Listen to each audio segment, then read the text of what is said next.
And we're back in the house. What's up, Nick? This is our second one. We've lasted this long. This is doing all right, isn't it? Yeah. What, like it's an achievement not falling at the first hurdle? I just been given dinner, so I'm a happy man. What did you have? Jodie, your wonderful partner's signature dish, even a bit of kale in there. No seaweed, though. Did you know that all British seaweed is edible? All British seaweed is edible. When we were swimming the other day, and we were waiting for one of our mates, and it was freezing, and just to stay warm, I pulled over a load of seaweed over me. It didn't keep me warm. And I was quite hungry at the time as well. I don't think I fancied that. It didn't seem that was an edible type. Well, you didn't cook it. Do you cook it? Well, if you cook it, it's a bit nicer, isn't it? Than just eating it raw. Only ever in the Chinese. Yeah. Got a swim tomorrow morning coming up. Yeah, it's really cold at the moment. The last few swims have been freezing, like teeth cold freezing. I luckily dodged last week the coldest swim of the year. You and Tom went. Yeah, so it was apparently the night before we went swimming was the coldest night on record since, 2019 or 2016 or something like that. Anyway, so it was bloody nobbling and it was icy and I can't remember what we did, but yeah, it got out real cold. Oh, yeah. So we did Penarth to Lavernock, but we started the far end. So we went around Penarth Pier and then down to Lavernock Point. So it was kind of the long route of that swim, but we also didn't have much of a push, so we sort of timed it like just on the turn of the tide or sort of just before. So normally you've got like wings behind you and a big tidal push, but we didn't have that. So I think I was in the water about 10 minutes into like what turned out to be about a 50-minute swim, and I was already cold in about 10 minutes. It was comedy that morning because I was going to work, and that wasn't the comedy bit, but just completely de-iced my car. Went in the house, it had already frozen again. I was just thinking, I'm glad I'm not swimming today. Yeah, I've got two vehicles. One, the sort of heating works, and the other, it doesn't. So, what did you go for then? I went for the heated version. Oh, good choice. So, Nick, can you imagine swimming for like 16 hours from one piece of land to another, having to eat, go to the toilet, everything en route? You can't get in a boat, and all of the training and preparation, like physically and mentally, that it takes to achieve that. I can't, but I know a man who can. Today we are interviewing Tom Chapman. This man is an absolute channel swimming legend. He's a world record holder, head honcho at the Bristol Channel Swimming Association, and all-round good egg. He laps up the distance swims for breakfast, doesn't he? In budgies as well. It just blows my mind a bit how he does all that. I'll make my excuses, all sorts of excuses for not wearing budgies when I swim. I make my excuses to not swim with Tom whenever he's coming. Yeah. So that's why we're interviewing him instead. Whenever we swim with him, he's a bit rapid, isn't he, sometimes? Oh, God. And wants to be out for 11 hours at a time. Yeah. I don't think he's discovered the snacks yet, has he? Like the joy of stopping and eating snacks. Not just carbohydrates in liquid form. It's the only point to swim, surely. Yeah. The breakfast reviews, which I might add, we will be adding to this podcast soon. Breakfast reviews. Oh, the floating buffet. The only point to swim, surely. No, I'm thinking more a cafe afterwards. Oh, yeah, definitely, yeah. Welcome. I'm Nick. Croeso, I'm Bryce. You're listening to Swim Routes, an open water swim podcast.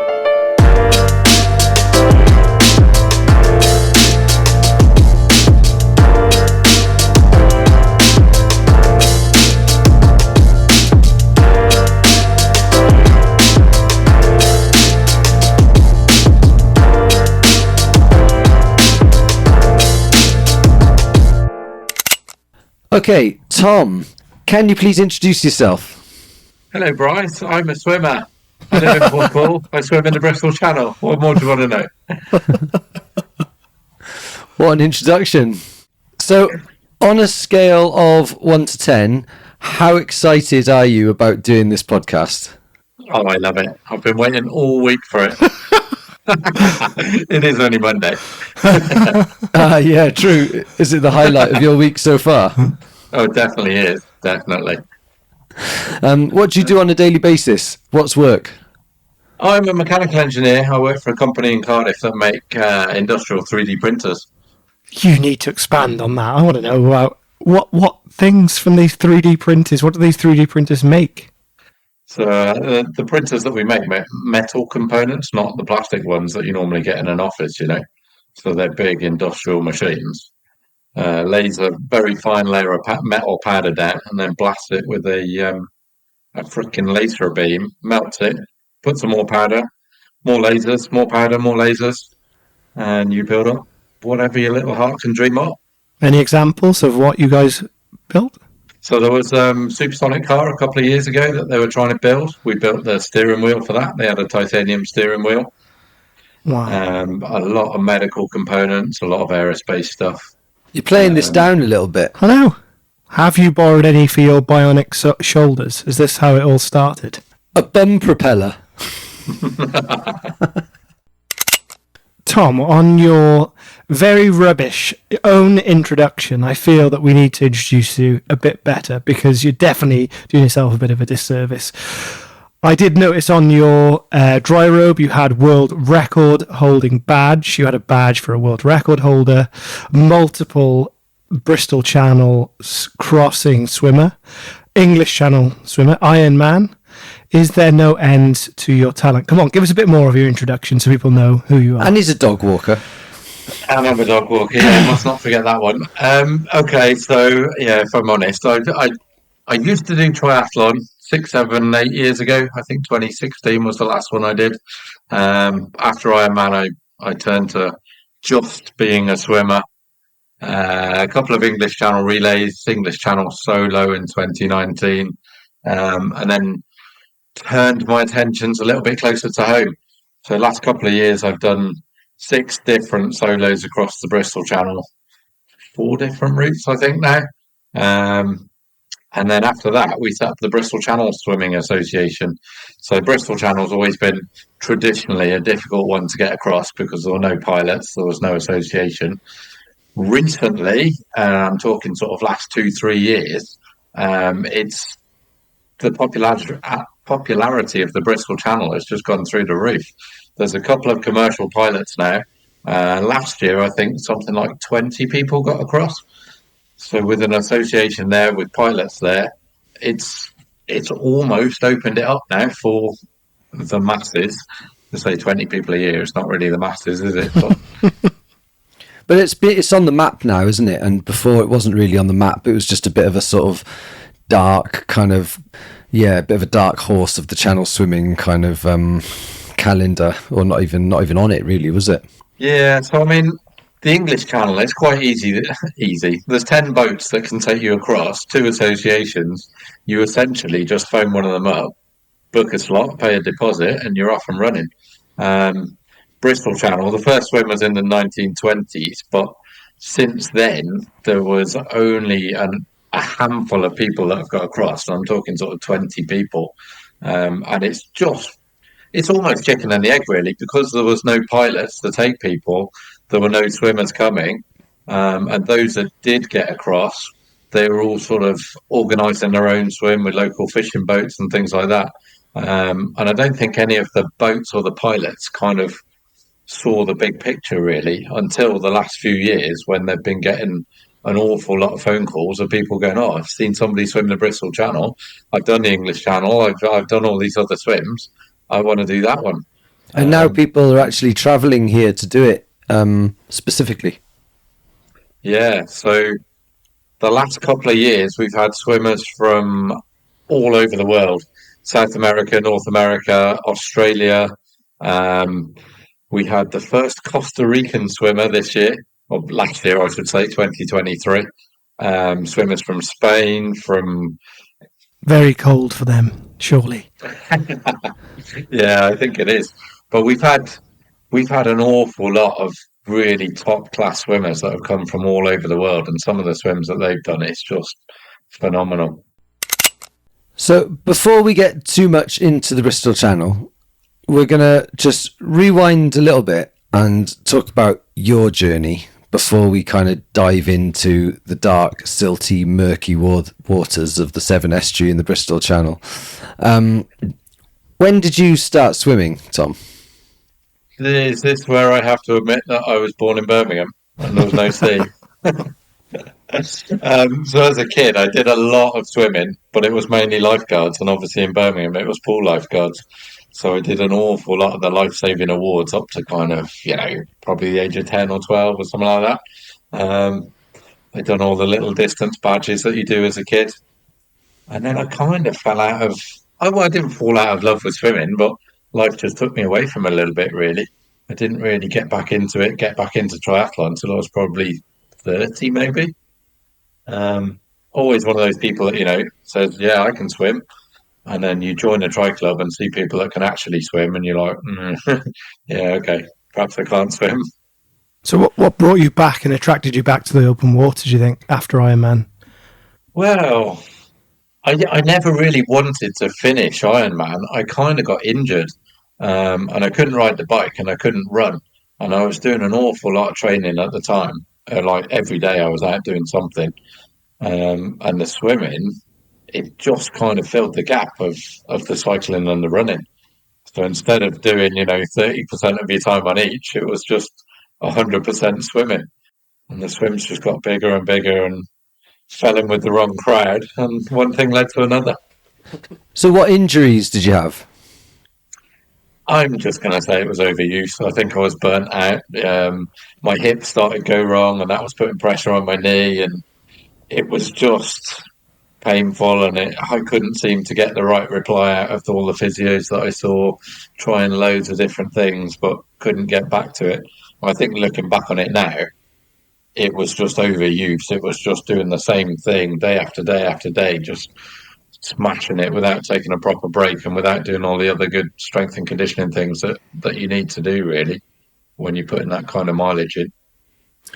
Yeah, I've got a similar experience in having done a lot of trail running, and me and Nick used to run a lot together, and I think knees over time, it took its toll on the knees, and then ended up with ACL surgery, having snapped my ACL playing basketball just because of maybe something I hadn't let heal properly. And swimming is really low impact, isn't it? Well, we say it's low impact, but on a lot of your body anyway. I think the problems you get with swimming is every time you go out and you do, say, a 10K swim, you put in probably 10,000 rotations on your shoulder.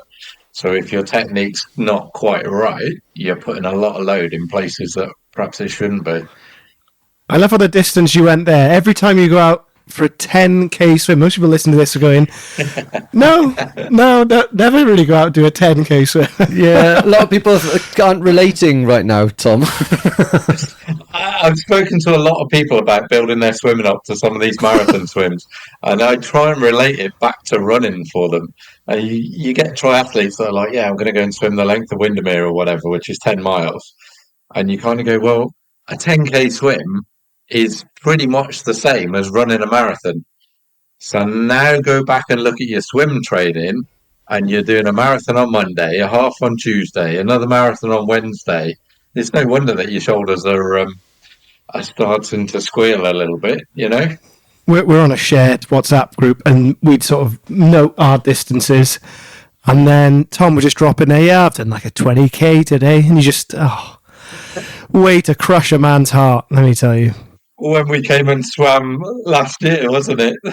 No, I remember it was not last year, a few years back, we did Penarth to Barry, and I was like organising this Penarth to Barry, and I'd spoken to you a few days before it, and you were like, oh, I'm up for that. It's like, yeah, okay.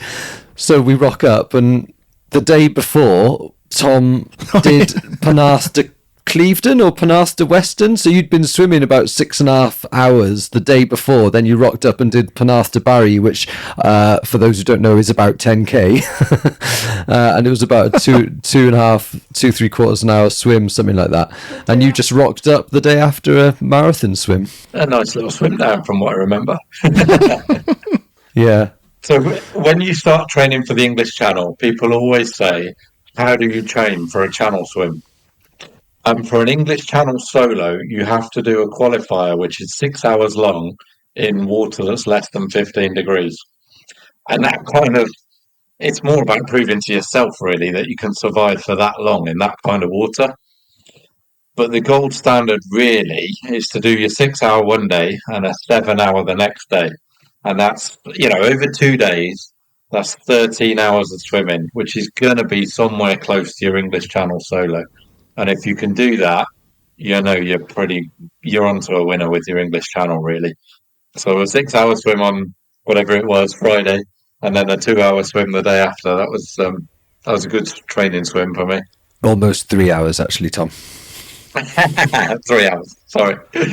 And all these mega swims, just to reiterate, are in budgies. You are just doing it without wetsuits and. Oh, wow. 100%. Yeah. So when I was a triathlete, never took my wetsuit off. Every time I swam in the pool, I was wearing neoprene shorts because, triathlete, they make you go faster. Your Strava looks better. When I signed up to the English Channel, the number one rule, there's only pretty much two rules to channel swimming. You touch the shore both sides, you don't touch the boat in between, and you wear budgies. That's it. And it's all to do with not gaining an advantage from floating higher in the water and being warmer. And yeah, channel swimming is kind of that raw man against Mother Nature, and that's it. There's no help, there's no support. You've got the boat next to you, but it really is just you and a pair of Speedos versus Mother Nature. Merman and merwoman. True. I did have Zoolander in my head then when you said that. Merman.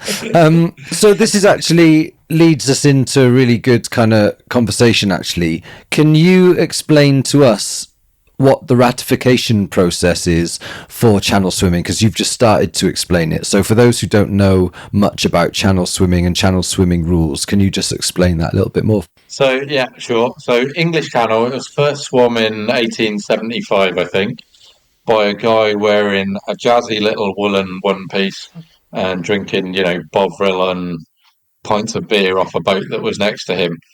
Now, his swim, he started on the beach in Dover and he pretty much finished in Calais. No touching the boat, no sort of wetsuits, no extra warmth, no outside assistance. And the rules pretty much were set by that, the sort of rules for channel swimming. Pretty much the rules for all the different channels around the world. There's channels in New Zealand and Japan, and you can go and swim the Gibraltar Straits if you want. You can swim between the islands in Hawaii. All of those basic rules are pretty much the same as they were in 1875. Pair of standard swimwear, which generally means budgie smugglers for a chap. One pair of goggles, one pair of hat, one swim hat. You can wear earplugs if you want, but other than that, pretty much everything else is against the rules. So you're not even allowed to wear a Garmin, for example, because it gives you a lot of information. It tells you about your pacing. You can set it to tell you about nutrition, all that kind of thing. So that would be against the standard rules. That's pretty full on, isn't it, for those who are used to wearing a wetsuit, me included. Oh, definitely. Yeah, and so you can't touch the boat. You're not allowed to touch the boat. You're not allowed to touch another person. So normally with channel swimming rules, you can have a support swimmer, but they're only allowed to swim for 1 hour at a time, and they're not allowed to swim in front of you, so you can't draft and gain an advantage. I say they're allowed to do an hour, and then they've got to get out. Food, you can stop as often as you want, and the boat is allowed to throw you whatever you want, bottles of drink, dry food if you can figure out how to do it whilst you're in the water, treading water. But you need to remember when you're in the open water, especially in the Bristol Channel, the tide plays such a big part of it. So if you're treading water for, say, 5 minutes, having a nice little picnic, you're probably going to have drifted half a mile up and down the channel, depending which way the tide's going, Yeah, you can see it on the Garmin's, like on the tracks. When we've done like those sorts of swims, you can see exactly where you've stopped, because the line all of a sudden just does a right angle for a short way and then you carry on. And there's some quite innovative ways to feed as well, aren't there? I mean, I remember having like a retractable dog lead, but people use kind of poles, don't they, with buckets on the end, like decorators poles, and they're allowed. Yep. Well, as long as I think the swimmer doesn't touch the boat, but they can take something out of like a plastic bucket hung off an extension pole. You're not allowed to hang off it. You're not allowed to drag on it. Quite often people will go with like, a Tupperware pot or a drinks bottle on a rope. And then basically you can drift alongside the boat and they can just reel it in afterwards. It all depends on the person, and everybody's nutrition strategy is completely different. I've seen a guy, or I've heard a story of a guy that did the English Channel solely on Egg McMuffins. So they stopped at the McDonald's in Dover and he bought something like 50 Egg McMuffins, got on the boat and swam the channel. I'd swim the channel for that. Tell us a bit about your strategy then. Are you using the poles, the buckets? What's your bag? So I tried to keep mine as simple as I can and with the most bang for your buck. So, if you're swimming for 12 hours, say, well, even if you're swimming for 6 hours, you're constantly going to be burning more calories than you can physically take on. So you're kind of only going one way throughout the day. What I've done with my bottle is I kind of calculated how many calories is the sort of optimum amount that I can take on. How many sort of, what's the interval between my feeds? And I put exactly the same thing in every bottle and then try and feed every 45 minutes. So I've got pure carbohydrate and I've got Ribena and I've got the smallest amount of water that I can digest that with. Every 45 minutes, they throw me the bottle down as quickly as I can so I'm not getting pushed by the currents. Throw them the bottle back and I'm on my way. And what about solids? Do you have any sort of like, because you mentioned you have your carbohydrates and your sort of fruit, dextrose and kind of fructose kind of mix, and I mean that's bare bones. That's just literally what your body requires to keep going. But what about treats? That's what Nicky really is kind of edging towards. So I always say you've got to have a plan B with your nutrition strategy. So every time I get on a boat to swim, I've got a box that's just stacked full of Pringles and chocolates and jammy Dodgers and Jaffa cakes. And so far, I don't think I've ever dabbed into that. I've just gone with the drink, the carbohydrate drink, all the way from start to finish. I don't know anybody else that has just done swims like these just on liquid, but it seems to work for me. And I think that's probably the triathlon background, when we were sort of out on the bike for 5-6 hours training for Ironman, quite often you've just got a carbohydrate drink. So my body was pretty much used to just fueling on that. I found actually, because before I did the Penarth Clevedon, I spoke to you about all this and I followed exactly what you did, and it was pretty much all liquid. But during training swims, I did feel like, especially at the start, it's just sort of sitting on top and there's a bit of kind of almost throwing up in your mouth being done, because it just isn't being absorbed quick enough until you're sort of almost, your stomach's emptied a bit. But I definitely found like oats. I felt like I needed something else, so I used oats, blended oats, put some dates in, some honey, some cinnamon, almost like a posh liquid porridge, and that definitely sat really well. Not just the nasty carb liquid. Nutrition for this kind of thing is so individual and it's so personal. I've told probably 50 people about what I put in my bottle, and it's probably only a handful of people that have taken that on and are using that solely as what they feed on. The important thing is that you find something that works for you. It's got enough nutrition, it's got enough calories, and you can take it on without feeling sick. So, Nick, you've actually sort of done the equivalent of a channel swim. Why don't you tell us a little bit about that, and then also what you ate in that? What's funny, Tom was mentioned about the challenges of the Bristol Channel. I'm tempted 5 times, and for different reasons. COVID being a big reason for that. Weather being another.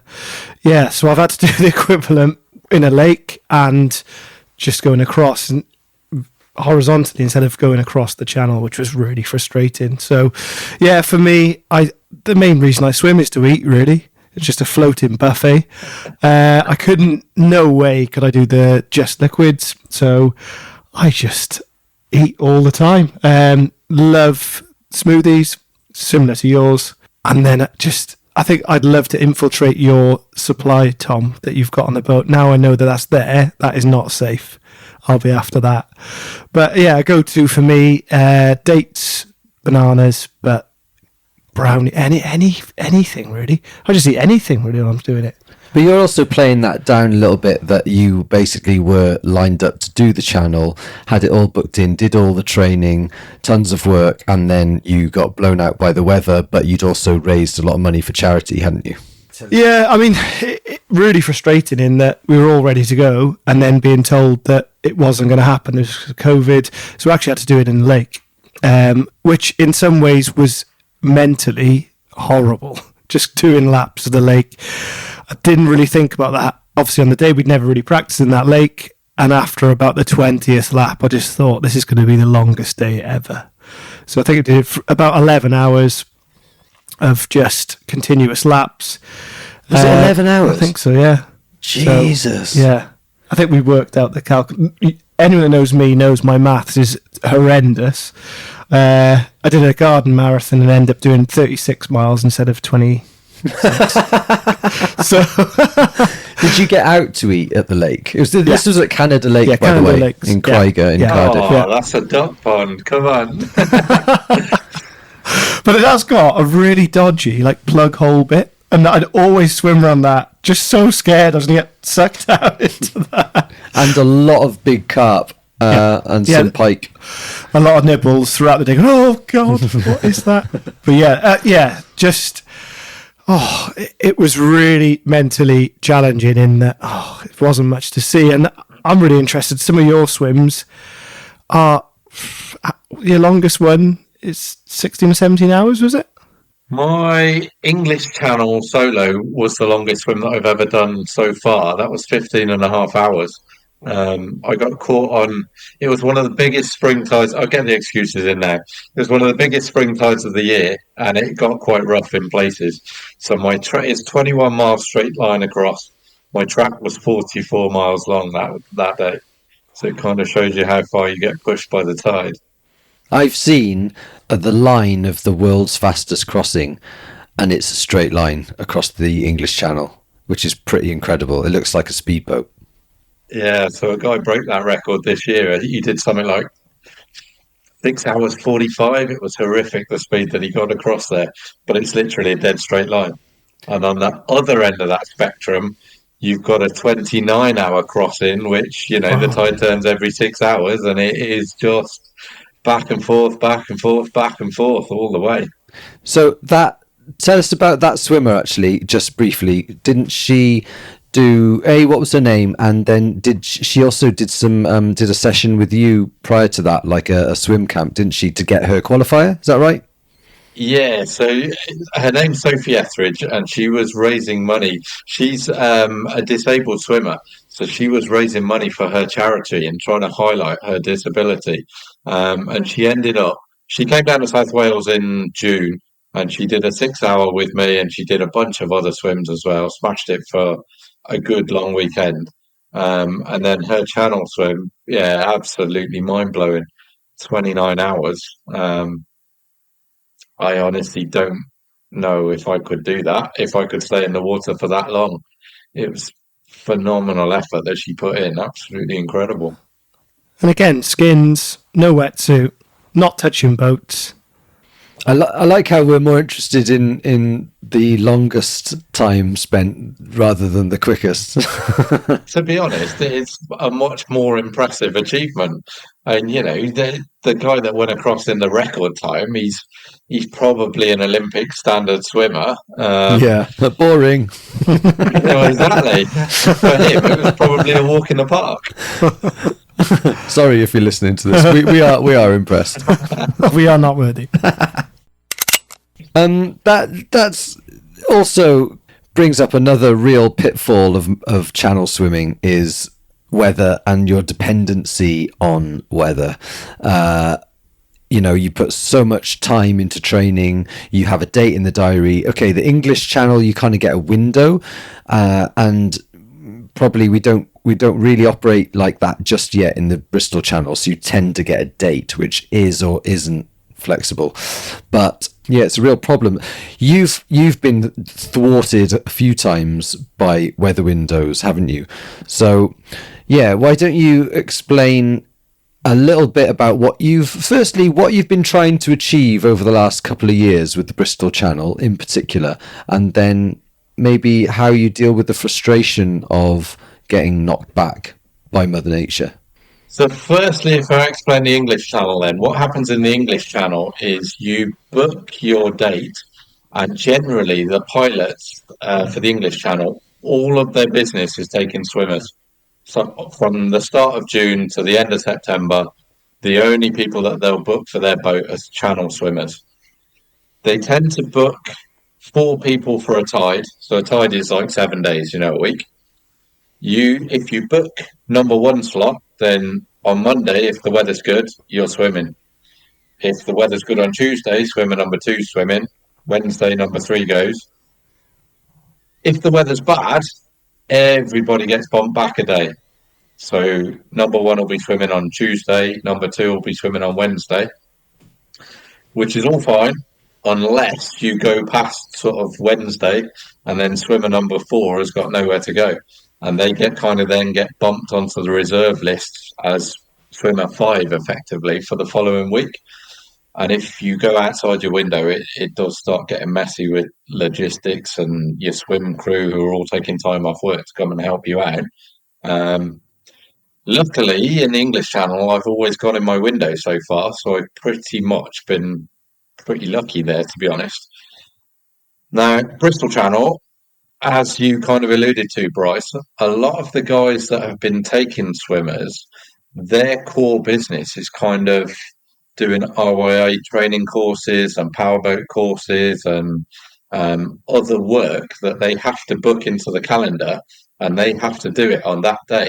They can't just say, look, I'm not going because the weather's bad.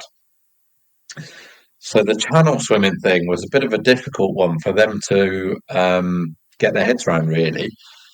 You're kind of phoning them up and saying, well, I want to go on this day, but I also need the next day and the next day and the next day free just in case. So keep your calendar clear. And if none of those days are good, then I kind of want to go the next week. And all of a sudden you're looking at booking, 2 weeks of their time, which just makes it completely no-go on the financial side of things. So what they tended to do is go, right, this is your date, 1st of July. If the weather's bad, then we'll just try and fit you in somewhere else where we've got a bit of space in the season. And anyone that knows what the British weather's like, it's a real difficult one to pick a date, a year in advance. The weather could literally be doing anything. It's one of those things with channel swimming. You don't really want to be going out if the wind is stronger than probably a force 3, which is a reasonably gentle breeze. Ideally, you want high pressure mill pond conditions, perfectly flat water, and fly across. But Mother Nature doesn't really work that way. I kind of think it's nice to have a bit of lump, to be honest. Like it needs to be swimmable, but like if it's a flat mill pond, it's a bit disappointing. It's kind of like actually you need a little bit of bounce, or at least a bit of a kind of up and down throughout the day. A bit of calm, a bit of rough. Kind of keeps you on your toes, doesn't it? It definitely makes it a lot more interesting for the swimmer. And depending who you've got on the boat crewing for you, they're probably going to enjoy it less. So my English Channel, there was quite a bit of swell coming through, and I was enjoying it. Swimming up one side, down the other. The boat was rolling and rocking and rolling next to me, and I'm kind of swimming along, looking at the boat, thinking, "Well, where are all my crew?" And it kind of dawned on me a couple of hours in that as the boat rolled, I could see them all being sick over the other side of the boat, and they were trying to hide it from me. But I could see them in the swells. What about your failed attempts? Like, there's quite a significant kind of swim I think you've been trying to get under the belt for a while, but pretty much the weather's thwarted you most of the time, hasn't it? The one Bristol Channel swim that I haven't yet ticked off is Ilfracombe to Swansea, which is 25 miles. It's bigger than the English Channel. Only 4 people have done it as a solo so far. And I've been trying to get that swim ticked off since 2020, I think. Every time something's come up, the weather's not been right. I've lost my boat. I've lost the pilot. I've lost my swim crew. Last year I was in a good position, or the year before even, I was in a really good position. I was ready to go. Didn't happen because of the weather. Last year, the year before that it was actually, my window got blown out, so I got moved backwards. I managed to organise another window with the pilot, but I started a new job on the Friday, and I really couldn't phone my new boss and say, I'm supposed to be starting. Well, how's about if I just book a week off work? So yeah, I went and sat in an office whilst the weather outside was absolutely perfect. And that was actually swimmer 3 and swimmer 4 that completed that route. They went on that window and they had the absolute dream conditions: mill pond, flat calm, dolphin escort all the way. Oh, wow. And I was just sitting there kicking myself. For last year, I was supposed to be going again for that one last year. Blown out my window again. Managed to organise another date for it. Thought everything was on. We'd arranged for the boat to go to Ilfracombe. We'd arranged for a car to drive round, refuel the boat, get all the stuff on the boat, all the people to come round, help crew for me. And then the pilot phoned me up the night before.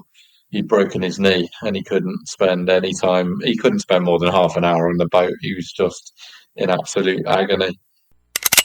Mind you, in that same year, I think you mentioned just a few years ago now, you did 3 crossings in 1 year. So what were the crossings? Could you just clarify what were the crossings you did? So Bristol Channel, since 1928, I think, was the first crossing. People have always swum Penarth to Weston, Penarth to Clevedon. That's a real recent one, really, last sort of 20 or 30 years. They've done Porthcawl to Glenthorne, and they've done Swansea to Ilfracombe. So there was kind of 4 routes. Now, they increase in distance from 9 miles to 12 miles to 16 miles to 25 miles for the biggest one.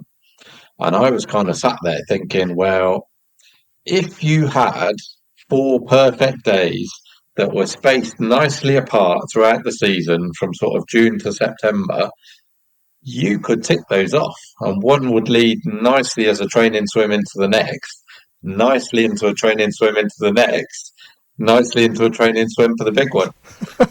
And I got talking to a guy with a boat, and it all kind of started to come together, and I decided to go for it. So the first one was Penarth to Weston, and nobody had actually done that one since, I think, the 1960s in a pair of Speedos and have it ratified. And after I did it, I understood why, because the tide there is just horrific. It is the shortest Bristol Channel, but it's one of the most difficult ones to do. I think that was about, I want to say, 6.5 hours. A couple of weeks later, I did Penarth to Clevedon, which is 12 miles. Now, usually on that one, after the tide turns, so about halfway across, the wind and the tide is all going the same way, and it flattens out, and you get a huge push up the channel. It's quite a nice swim. I did quite enjoy that one.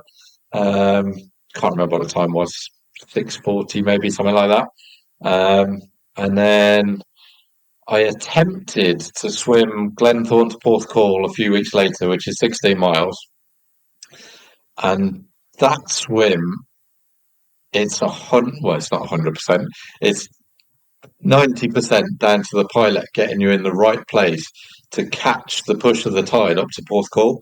And if you miss that push, on a spring tide, you'd have a 5 knot tide coming straight in your face.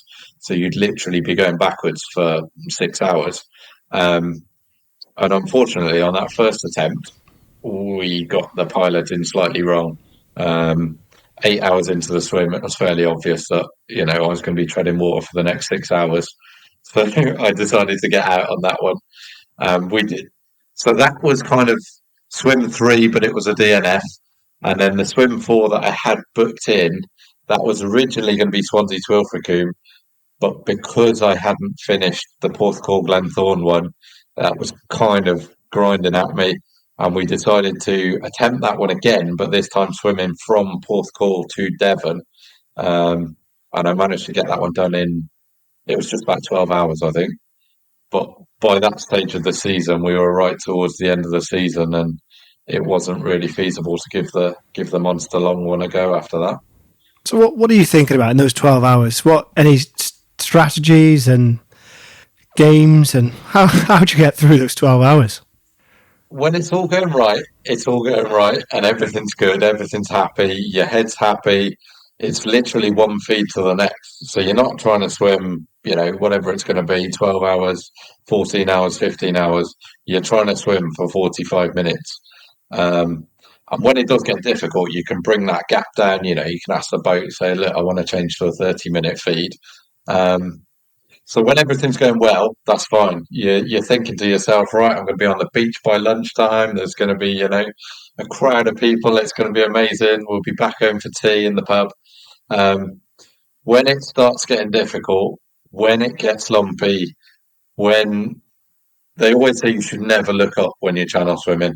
And when you look up and you think you've been swimming forever, and all of a sudden the land is so far away, it really does get demoralizing. And that's the point where you really need those strategies in your head. And the same as nutrition, it's going to be completely dependent on the person. What is your reason for doing it? Why are you staying in the water? Everything hurts, everything's tired. There's an easy way out. You just get on the ladder that's literally 5 foot away from you, and it all finishes, everything goes away. Or you stay in there and you carry on turning your arms over. The last swim that I did across the Bristol Channel, it got a bit lumpy in places and I wasn't enjoying myself. And I looked up and we were so far away from shore.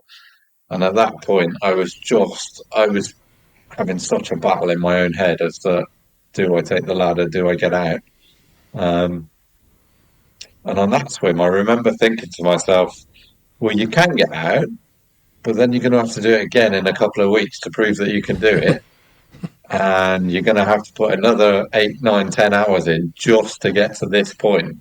So you might as well just stay in and suffer through it, Did you make it? Yeah. As soon as you get there, all of that suffering goes away. Yeah, one of the things I think I found with that as well was the Penarth Clevedon swim that I think it was 2020, we booked it and it was quite late in the season, so I think it was maybe the end of September, I can't remember what it was. So obviously you're putting your eggs in that basket towards the end of the season, and spent all that time, training, did all my training in the sea, so I didn't do anything in the pool. But what that meant was it was time away from, family. I went on holiday to Scotland and spent literally in a van traveling around Scotland for about 6 weeks, or what, I can't remember how long it was, but maybe a month, with the family. And every other day it was like literally just looking on maps, finding big bodies of water, big lochs, saying, okay, I need to swim, at least 2 hours, at least, if not more, every other day. So it kind of like dictated my holiday, which actually in Scotland, driving around in a van is absolutely fine. Got us to some incredible, beautiful places that you wouldn't go otherwise. But, to a degree there, my family are taking the hit and sacrifice because of my drive and my goal. And then in Cardiff, or South Wales, wherever we were swimming, again every other day, putting the mileage up, and when it got closer, doing sort of 3-4 hour training swims. Nick helped a lot and kind of volunteered his time to help me practice feeds. So I think we did like a 4.5 hour or 4.25 hour swim from Vontegary to Jackson's Bay and back. And it was he came on a paddle board and just paddled it for 4 hours. I was never good at food, giving you the food that I always think you feed. Yeah, but Nick sacrificed his time for us, and basically so many people are affected by your decision to and so many people kind of support you in that. So you're booking in somebody to be an observer for a whole day on a boat, if not more. 12 hours on a boat, that's not including the time it takes to get on the boat, drive to the boat, get your gear, all that sort of stuff.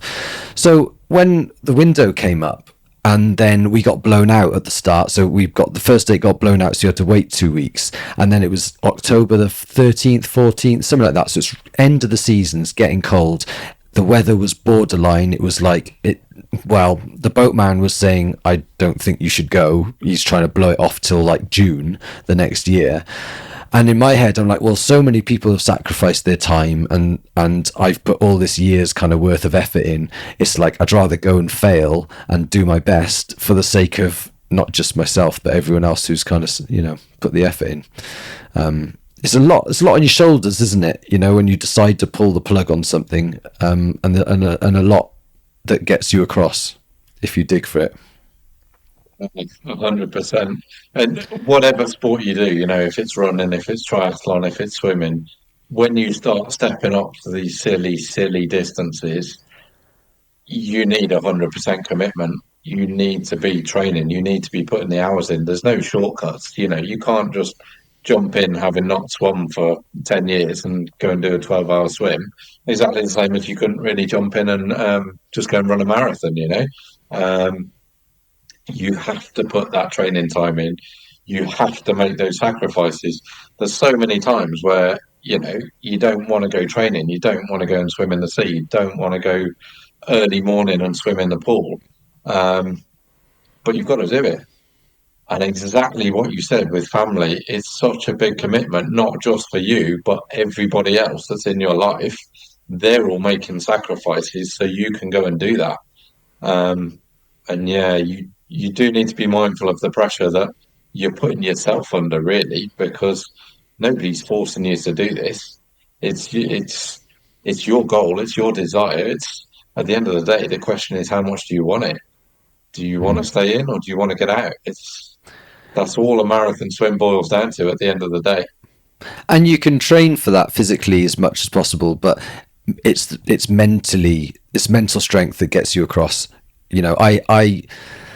I mean, I can say it now, it's a couple of years down, and I didn't actually know for sure until after the swim, but I did it with COVID, and I hadn't slept for about 48 hours before the swim, and I was in bits. I was really ill. I was not happy, but I was like, I don't want to miss this opportunity because of all these people around me, that I would just feel like such a dick if I just didn't try, and I'd rather get pulled out of the water and fail than not get in. And it's definitely that mental strength that kind of, I think, made that happen. But you had COVID, you super spreader, taking it over to I England. didn't get in the boat. I swam across. I didn't touch anyone, and I actually tested positive the day after, so I didn't know. I thought it was just a fluke, but yeah, it was. I remember I lent you my Garmin, and I saw you a few days before, and I was just like, yeah, I'll put that on the car and just leave it there. Come near me. Tom, you mentioned earlier about, really important to have that why. Can we ask, could you share what's your why? Why do you do this? I honestly can't tell you that. I'm not sure I figured it out, if I'm honest. When I did the English Channel, that's such a long build-up, and it's so expensive. English Channel, you're talking sort of 2-3 year wait to sign up for that one, just because the boats are solidly booked out, and it is a good £3,500 a swim. So you're talking a phenomenal amount of money. And when I first signed up to the English Channel, I didn't know anything about channel swimming. I just thought, it's just one of these things that people do. I really had not Googled much. I didn't know much about it. I knew you had to wear Speedos and I knew you weren't allowed to touch the boat, but that was pretty much all I knew about it. I was just like, I know a load of people that have done it now. I'm sure I can do it. It'll be fine. So the build up to that one, it's such a big thing and there was so much pressure on it. I'd kind of been thinking about it and playing the scenarios out in my head for like 2, 3 years. And not once on that swim did I think, I'm not going to make this. The last 3 miles, I think it really did get horrible. And it took me something like 4 hours to make the last 3 miles in. And I was just getting completely flattened by the waves left, right, and centre. But even through that, I think I built it up in my head as such a do or die effort. There was no option for getting out. There was no option for you're going to get out on the boat and the swim's going to finish here. It just wasn't even an option. Yeah, and it's quite a machine. The English Channel process is a machine, isn't it? It's like it's built to make money, really. Let's face it. There's a big demand for the English Channel. I think there's something like 2,500 people now that have done solo swims. Yeah. And they always call it sort of the Everest of open water swimming. And I think to somebody who's not been in and around channel swimming circles, then perhaps that's how you see it. But you don't realise there's all of these other channels, like the Bristol Channel, like the North Channel, that you could go and do, that only a handful of people have done. And in quite a few of those examples, they're actually harder than the English Channel. It's certainly a more difficult route to do it. But because there is so many people and there's so much history in the English Channel, quite a lot of people, they're just like, yeah, that's the one that I need to do. That's the one I want to tick off. So it's quite an exciting time, isn't it? Because it's like really young right now. Like Bristol Channel is those records are yet to be set. That history is yet to be written. I mean, there's obviously a strong history already, but it can be built on. And we've got a relationship with the Bristol Channel because we look at it every day. So it's kind of makes more sense to like forge those paths here, doesn't it? And yeah, 100%. And the other beautiful thing about the Bristol Channel is it goes from, let's say, 9 miles wide by Weston-super-Mare to 25 miles wide by Swansea. So if you're the sort of person that thinks, right, I couldn't do a 25-mile swim, well, there's a 9-mile swim there, which is, it's less than half of the English Channel. Quite a lot of people, they'll do relays in the English Channel, but they'll never attempt a solo because of the cost, because of the distance. It's too hard in their head. They can't see how they would do it. But all of a sudden, if you drop that to a 6-hour swim, 9 miles distance, then that's doable. And it's still a channel swim. You're still swimming one side to the other. You're still swimming Wales to England or England to Wales. And there's only a handful of people that have done that swim. Tom, can you tell us a bit about your world record? Because I really like your badge on your swim rope. So, I said Bristol Channel, it was first swum in 1928, I think. And up until about 2015, only about 25 people had ever swum it. After 2015, sort of 2019, 2020 really was when we first started seeing people. 2022, 2023, 20 people, 25 people a year after that. And we were getting all different people coming from all over the world. And they're saying, I'm the oldest person. I'm, the youngest person. I'm the first person to have done this route. I'm the first person to have done breaststroke. They were claiming all these different firsts. And English Channel, there was a whole bunch of different Guinness World Records. People know fastest crossing, slowest crossing. They know all the people that have swum butterfly and backstroke and all these weird and wonderful different swims. Now, in the Bristol Channel, because there was no association and all of these swims had basically been done off people's backs, and then they're sending all the information off to be ratified by, bodies in America and all different associations around the world. Guinness World Records had never looked at the Bristol Channel and said, right, you can be fastest, you can be oldest, So there was no official world records for the Bristol Channel. When we founded Bristol Channel Association, obviously all that changed because now there's a local body that's sort of looking after the swims, making sure everything is well and truly above board and to the rules, if you want. And all of a sudden, Guinness were like, well, we're getting all these applications for these different people. So how do we go about putting in place records? And we kind of said to them, well, let's look at the English Channel. We'll take the most popular ones, the most sort of well-known ones that they've got, I guess, which is, oldest, fastest, most, and we'll create Guinness World Records for those. So we now have male and female, oldest, fastest. We have records for the original Triple Crown, which is the Bristol Channel, the English Channel, and the North Channel. And there really is only a handful of swimmers that have done all three of those. And I was given the Guinness World Record for most Bristol channels. So that was originally when they sort of created the record, it was 5, and now it's 6. And it's still a work in progress. Hoping to get a few more this year. So you kind of carved yourself out a little record during your negotiations and discussions with the Guinness. Well, let me clear my throat. So to get those records, just for clarification, do they need to be ratified under channel swimming rules? Yes. Which also, so talking on that, how much do you care about ratification? Obviously, for your records to stand, that's quite important. But as far as the ratification process goes, how important do you think that is to channel swimming? Originally, right, when we started looking at a Bristol Channel Association, I was not at all interested. I didn't want to be involved with the politics. I didn't want anything to do with that side of it. And the first few swims that I did in the Bristol Channel, I tried to get them ratified by a body in America who had done ratifications before in the Bristol Channel. And you have to put a whole document pack together with photos and videos, and you have to have an observer write a report, and they have to keep a log with, wind speed and water temperature every hour of the swim. You have to send coordinates where you are every hour. You have to send the GPS files. And it's all to prove that the swim is 100% above board. It's to the rules. It's been done in accordance to the rules. There's nothing to hide. It's all there. Being around marathon swimming now for quite a few years, unfortunately, I guess it's the same as any sport.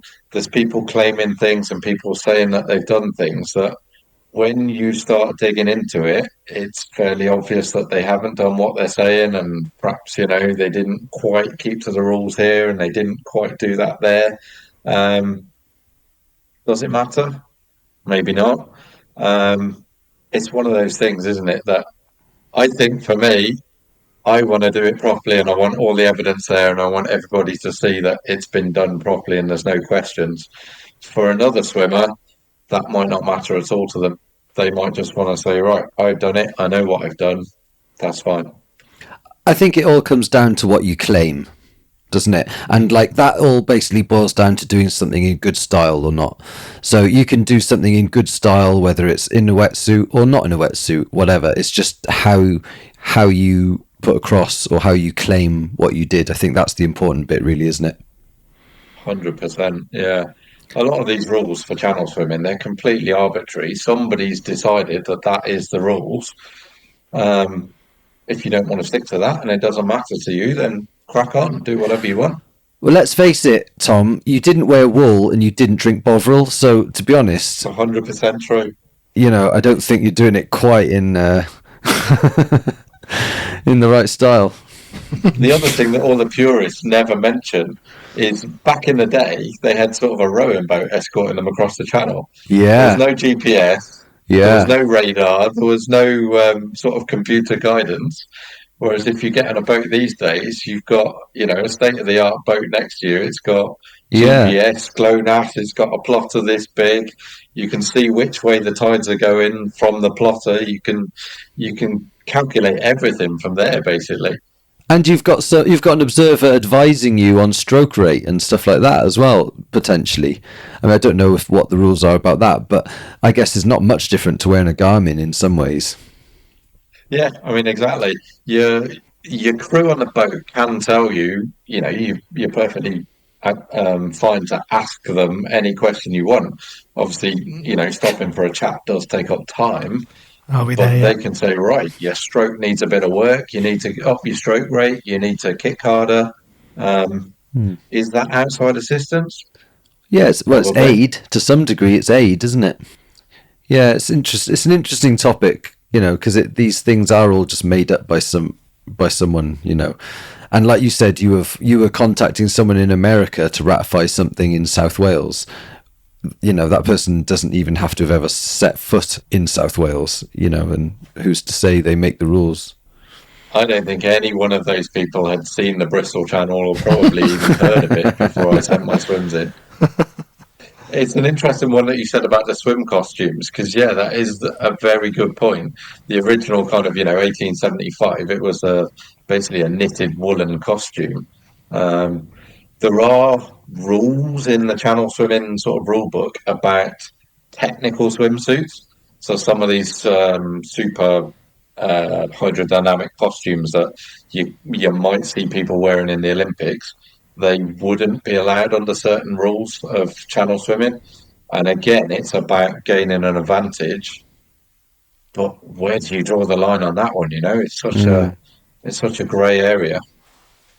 Yeah, there's a big topic of conversation doing the rounds on the Naiad film, and I've watched it, and a lot of people really enjoy the film, especially people who aren't in the channel swimming world or whatever, just want to watch a good flick. And then the gatekeepers, there's a lot of gatekeepers out there kind of doing their best to discredit it and really put a smear over the whole film. I mean, the film's just a story essentially, but I get that it's kind of presented as a true story, and most of it is really.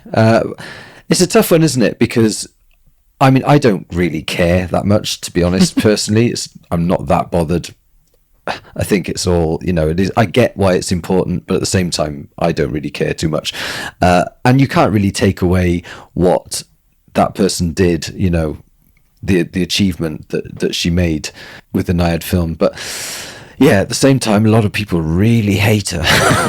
Like, really, really hate I think her. it goes back to exactly what you said earlier a bit about it's how you present what you've done.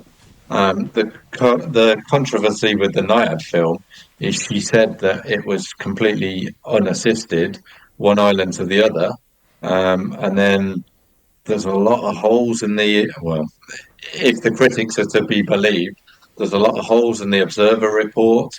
There's a lot of question marks. There's a lot of hours that are missing from the log.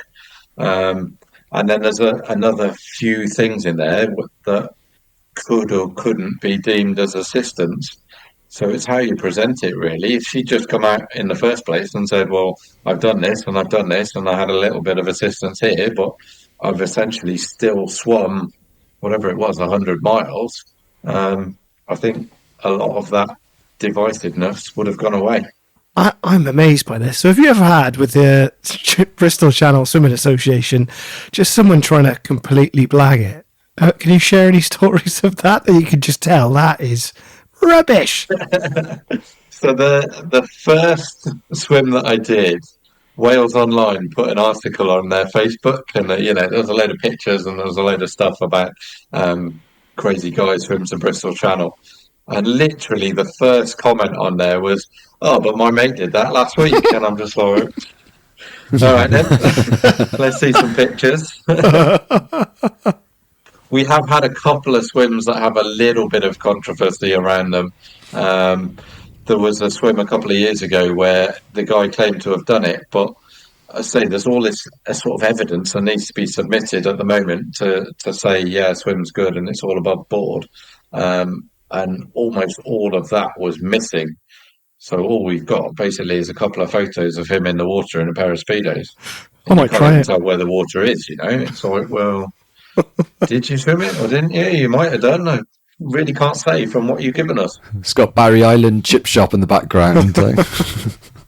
Him with his budgies. We actually share a kind of made up, not 100% record, don't we? The three of us. 100%. Yeah, That's like a genuine Hang on, record. there's a plaque. I think it's got to be true. we've actually got plaques that Nick's dad have made for us. I've got a plaque to give to you. Cool. And that swim was on the 16th of March, 23, and it was the first official crossing from Lavernock to Flatholme, wasn't it? A winter swim. Not ratified, I might like to add. We were in wetsuits. It was bloody nobbling.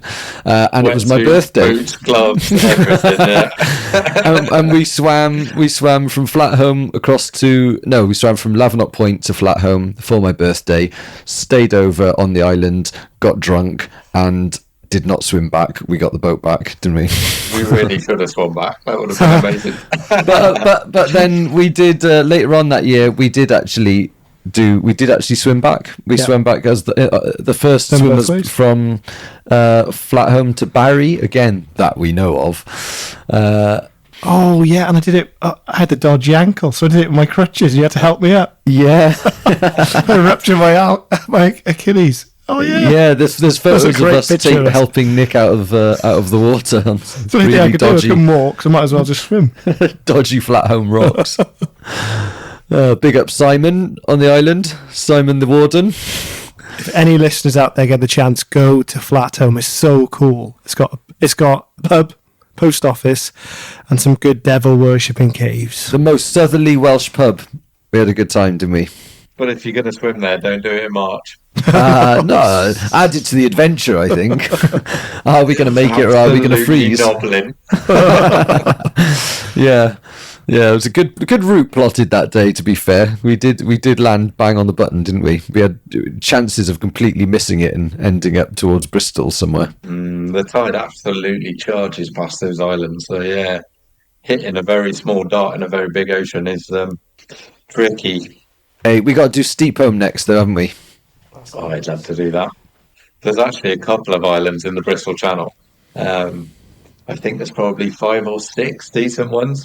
So I was thinking about it a few times that we should try and hit them all.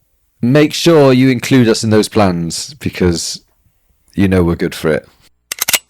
When you're not spending your time for hours on end in budgies, you are doing a lot of charity work.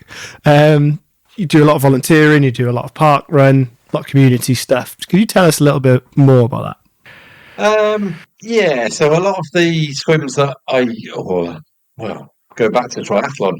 A lot of the triathlons I did, I was kind of trying to use those to raise a bit of money for various charities that were close to my heart. The last couple of years, I've kind of discovered that companies, corporate things, have lots of money available that they like to give away because it makes them look good and it makes their tax bill look quite efficient. So the last few companies that I've worked for, we've really done our best to dig into their corporate giving pots and get as much money for we can as for the local community, really. The company I work for at the moment, it's been really good. They've given loads of money out to the local lifeguard clubs. At the moment, we're looking, there's an independent lifeboat station between the two Severn bridges, and they're looking at a new launch tractor. So we've actually put that into the pot and said, look, can we fund a bit of their new tractor? Oh, wow. Obviously, that kind of thing, it's all for the local community, basically. All the local lifeguard clubs feed all the kids with all that good knowledge about water safety and first aid skills. So the more money that we can pump into those, really, the better. So I know that we got to wrap this up pretty soon now because you're actually going to train with the lifeguards and try and stay on those young 17-year-olds, 18-year-olds' toes in the pool, which is admirable. You definitely won't catch me in there doing that. We're swimming tomorrow morning, though, aren't we? Yeah. In the cold Bristol Channel. Got a nice little two-way Hopefully no lifeguards, anyway. journey. Yeah, we're going to call the lifeguards and make sure they don't come out after us. But what have you got planned for the future? What's kind of coming up? Where have you got your sights set?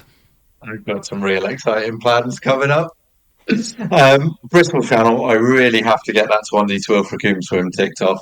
I'm fairly confident that the plans I've put in place for this year are completely infallible. So at some point, that swim is definitely maybe going to happen. The rest of the season, it kind of needs to fit around that one, really. I've got loads of little swims that I've been thinking about, all these different islands up and down the coast. I mean, you guys do so many of those, and they're so much fun. You know, when you've got a 5 knot spring tide behind you, your pace on Strava is like world record pace. It's incredible. Long term, I've just paid a deposit for a 2-way English Channel for next year. So that's swim to France. Wow. Have 10 minutes on the beach, swim back. After that one, I don't know. That one really is a roll of the dice. Let's see what happens. Let's give it a crack and see how far we get. How long for that one then, do you estimate? I'd like to think my first English Channel was 15 and a half hours, I think. So I'd like to think I'd be closer to 12 now, but that's completely down to the conditions and the day. Generally, people that have done 2 ways, and there's only a handful of those, say it's marginally easier with the tides on the way back. So double your 12 hours, you're looking at least 24. Wow. Get a bad day, it could be closer to 30. Get a really bad day, it could be longer than that. Do you get to stop for Moulfriet halfway around? You literally only get 10 minutes in France and that's it. Is that the rule? Uh-huh. Out of the water? It depends where you land. If you land on the beach, you're allowed. If you land on a cliff, there's nowhere out. You literally just tumble turn off the cliff and head back. Gutted. With the English Channel, the shortest distance lands you underneath a lighthouse, and there's a restaurant there. If you land on that slipway for the restaurant, they come out, they give you glasses of champagne. Everyone has a nice little word to you. Back on the boat, back home. Oh, wow. I think I've done 4 relays on a solo. Every time aiming for the restaurant, right? This time, I'm going to get a glass of champagne. The only time I've landed on that slipway was in the middle of COVID and everything was shut and there was nobody there. Gutted. I think I'd probably throw up if I drank champagne after swimming that long anyway. It's been a pleasure. Thanks for talking to us then, Tom. It's looking forward to catching up with you soon and getting a swim in. Always a pleasure. March is fast approaching, so we better make some plans, haven't we? Yeah, definitely. Oh yeah, true. Birthday shenanigans. How do we actually finish an interview, Nick? Thanks very much for your time. Thanks very much for your time. My pleasure.